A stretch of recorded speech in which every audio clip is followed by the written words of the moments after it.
বৈশাখ মাসের প্রচন্ড গরমের মধ্যে বিয়ে বাড়ি, একদিনে দুটো বিয়ে বাড়ি।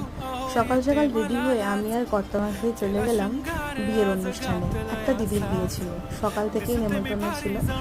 একটু লেট হয়ে গেছিলো যেতে, যাই হোক গিয়ে খেতে বসে পড়েছি। আর দিদির বৃদ্ধির অনুষ্ঠান চলছিল। পাড়ার যত বৌদি ছিল সবার সাথে ফটো তুলে নিচ্ছিলাম। তারপরে দেখো হাজির আমাদের নিতকনে। নিতকনের সাথে আমার অনেক ভালো সম্পর্ক। সে বলছিল দেখো আমার ড্রেসটা কত সুন্দর, আর সে না ঘুরে ঘুরে আমাকে ড্রেসটা দেখাচ্ছিল যে আমার ড্রেসটা দেখো কত সুন্দর ঘুরছে। আর তারপর সে বললো চলো আন্টি জল খাবো। তারপরে গায়ে হলুদ শুরু হয়ে গেল। তো আমিও ভিড়ের মধ্যে ফটো তুলছিলাম গায়ে হলুদের। গায়ে হলুদ হয়ে যেতে আমার এই ব্রাইডকে মানে দিদিকে কিন্তু আমার সাজানোও ছিল, সাজানোর কথা ছিল দুটো থেকে, কিন্তু ঘড়িতে তখন 1:30 বাজে, তখনও শুরু হয়নি। আমি খেতে বসে পড়েছিলাম।